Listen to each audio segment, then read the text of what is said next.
Israel के प्रधानमंत्री Benjamin Netanyahu का यूएन में भाषण चर्चा का विषय बना हुआ है।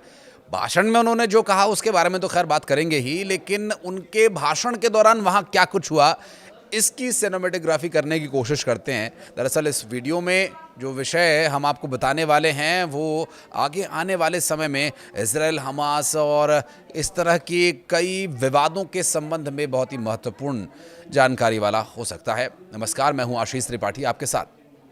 यूएन में चल रही जो बैठकें हैं उन बैठकों से कभी पाकिस्तान के प्रधानमंत्री का बयान आता है, कभी वो डोनाल्ड ट्रंप के जी हजूरी करते नज़र आते हैं, डोनाल्ड ट्रंप की हाँ में हाँ मिलाते नज़र आते हैं, तो भारत के करारा जवाब दिए जाने की कभी खबरें सामने आती हैं। और अब जो ताज़ा खबर सामने आई है, बेंजामिन नेतन्याहू का बयान वो चर्चा में है। दरअसल हमास का इस पर कहना यह है कि बेंजामिन नेतन्याहू का बयान गुमराह कर देने वाला बयान है।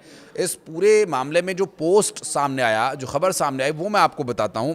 दरअसल इजरायली प्रधानमंत्री नेतन्याहू जब शुक्रवार को न्यूयॉर्क में संयुक्त राष्ट्र महासभा को संबोधित करने के लिए पहुंचे थे, तो जैसे ही नेतन्याहू मंच पर पहुंचे तो कई देशों ने विरोध में वहां से वॉकआउट कर दिया, कुछ वहां से छोड़कर अपना स्थान चले गए और विरोध में प्रतिनिधि हॉल के बाहर निकल आए, जहां पर जिस हॉल में ये कार्यक्रम हो रहा था, और सभी जो प्रतिनिधि बारी बारी से अब अपने भाषण दे रहे थे, अपनी बात रख रहे थे।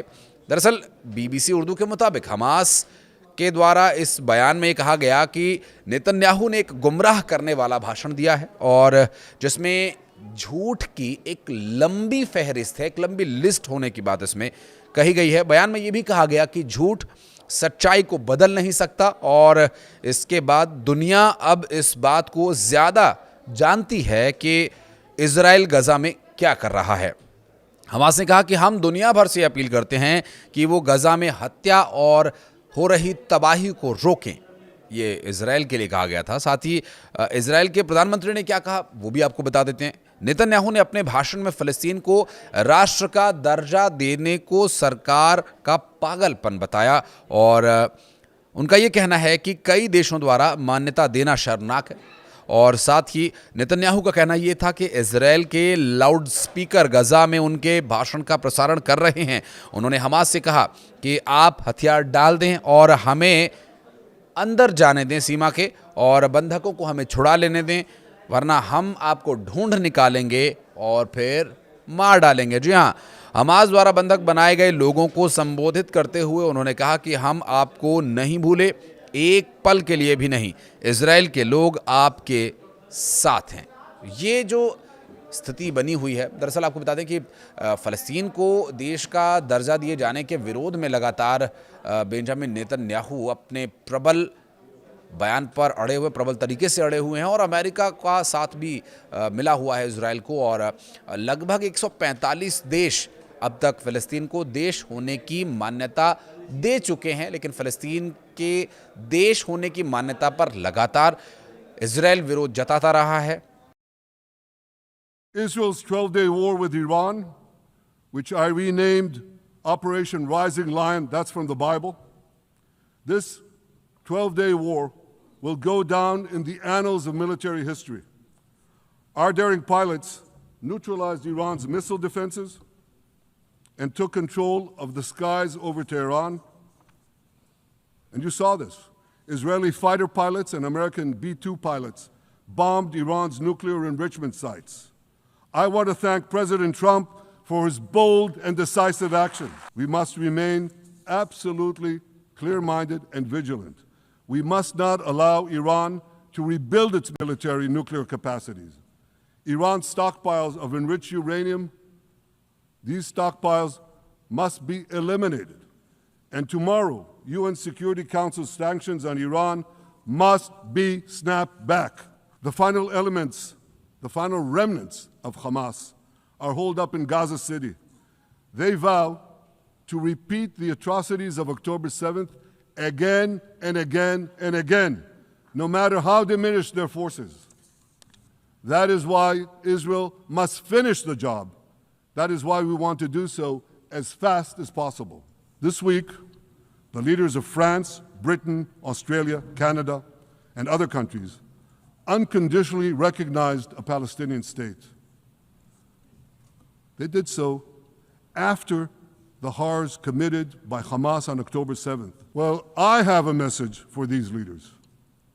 When the most savage terrorists on earth are effusively praising your decision, you didn't do something right.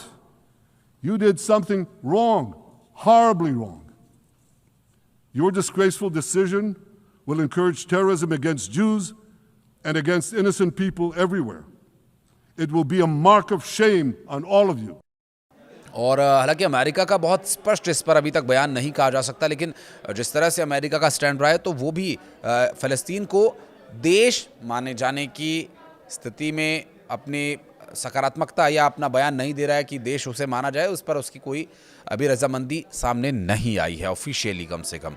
लेकिन इजराइल के साथ लगातार इजराइल के बयान का समर्थन करने वाली कुछ एक घटनाएं ज़रूर इसमें कही जा सकती हैं। हमास को लेकर के लगातार इजराइल का दावा ये रहा है कि हमास की वजह से उनके क्षेत्र में आतंकवाद पनप रहा है, इजराइल में फैल रहे आतंकवाद को रोकने के लिए वो लगातार तत्पर है और इस्लामिक आतंकवाद के खिलाफ इजराइल का ये ऑपरेशन जारी रहेगा। और लगातार बेंजामिन नेतन्याहू के बयान से ये बात भी साबित होती रही है कि वो टूट जाएंगे लेकिन झुकेंगे नहीं, जैसी कई बार कई मंचों से उन्होंने इस तरह की बातें कही हैं। लेकिन इस वक्त हमास द्वारा जो इजराइल के प्रधानमंत्री पर निशाना साधा गया वो एक ऐसे वक्त पर साधा गया जब पूरी दुनिया की नज़र यूएन के इन सेशंस पर है, इन मीटिंग्स पर है, जहां पर अलग अलग देशों के राष्ट्राध्यक्ष मिल रहे हैं और एक सेंट्रल हॉल में सभी देशों के प्रतिनिधियों की मौजूदगी में ये चर्चाएं हो रही हैं।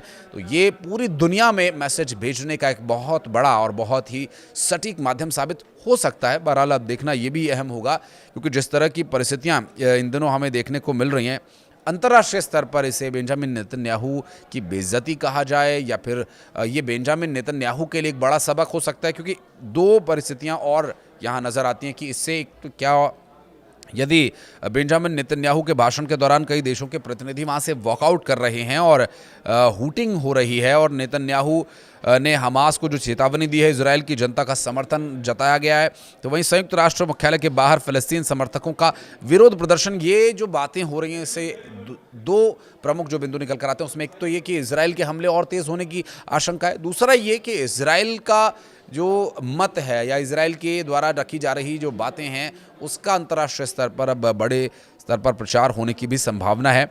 और जो वहाँ पर हुआ अमूमन इस तरह का देखा जाना, इस तरह की घटना यहाँ पर होती नहीं है। हालांकि विरोध जताने के तरीके अपने अपने अलग अलग हैं, लोग अपने भाषण से अपनी बातों से विरोध जरूर जताते हैं। देखिए भारत और पाकिस्तान के भी कई विषय वहाँ पर देखने को मिले, जहाँ शहबाज शरीफ डोनाल्ड ट्रंप के चापलूसी करने के चक्कर में कई बार कुछ बोल जाते हैं और यहाँ इस बार भी उन्होंने वही किया। तो भारत करारा जवाब बार बार दे रहा है और पुरजोर तरीके से फैक्ट्स के साथ अपनी बातों को रख रहा है। तो ये तो मंच है अंतर्राष्ट्रीय स्तर पर अपनी बातों को रखने का, लेकिन जिस तरह की परिस्थिति अभी यहाँ पर दिखाई दे रही है उससे साफ जाहिर है कि इजराइल के प्रधानमंत्री बेंजामिन नेतन्याहू अब शायद यहाँ तक तो शांत नहीं रहने वाले हैं और इसका दूरगामी परिणाम क्या होगा ये देखने का विषय होगा। कुछ कहना चाहें तो आप कमेंट सेक्शन में आइए और अपनी उपस्थिति दर्ज कराइए और बताइए कि आपकी इस पर क्या राय है। धन्यवाद।